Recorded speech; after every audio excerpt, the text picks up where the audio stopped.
So hello everyone, কেমন আছো তোমরা? আশা করি ভালো আছো। তো আবার একটা নিউ ভিডিও নিয়ে চলে আসলাম। তো গাইস আজকের ভিডিওটা হতে চলেছে যে আমরা যাবো হলো একটা আইফোন 14 সেল করতে।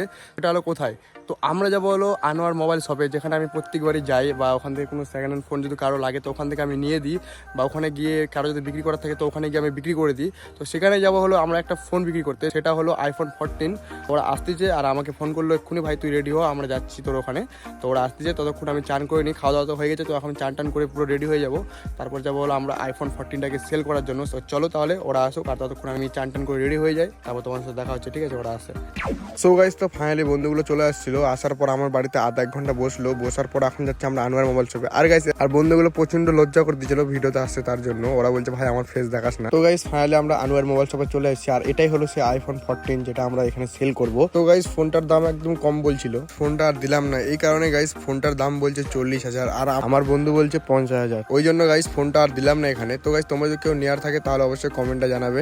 তো গাইস বাড়িতে এসে দেখলাম যে আজকে আমাদের বাড়িতে হলো বার পুজো হচ্ছে। তো মা বললো আমাকে ফটাফট করে যা 4টে আমের পাতা তুলে নিয়ে। তারপর গাইস আমি চলে আসি আমের পাতা তুলতে। আর গাইস ফোন বিক্রি করার ভিডিওটা বেশি করতে পারিনি, কারণ গাইস ফোন না বিক্রি হলে সবার একটা মনে দুঃখ থাকে যায়, তার জন্য আর ক্যামেরা অন করলাম না। তো ওরা ওদিক দিয়ে বাড়ি চলে গেল আর আমি বাড়ি চলে আসলাম। তারপরে দেখলাম গাইস বাড়িতে হচ্ছে পুজো, তার জন্য ভাবলাম গাইস একটু বাড়ির পুজো হচ্ছে তো একটু তোমাদেরকে দেখাই দিই। তো গাইস মা আর ঠাকুরমশাই এখানে পুজো করছে।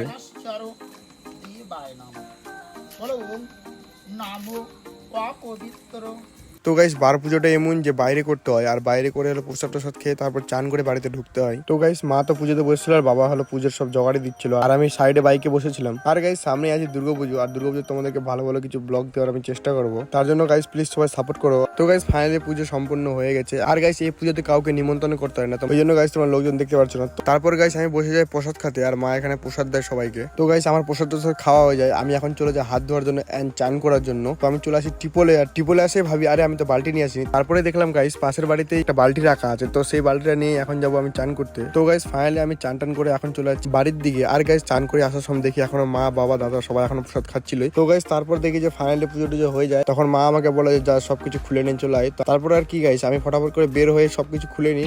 তো গাইস তো ভিডিওটা এখানে এন্ড করলাম। যদি ভালো লাগে অবশ্যই লাইক আর চ্যানেলকে সাবস্ক্রাইব করে বেল আইকনটা অল করে দিও। ততক্ষণ ভালো থাকো, সুস্থ থাকো, আর এইভাবে ব্লগ দেখার জন্য ওয়েটিং করো। ততক্ষণের জন্য বাই বাই।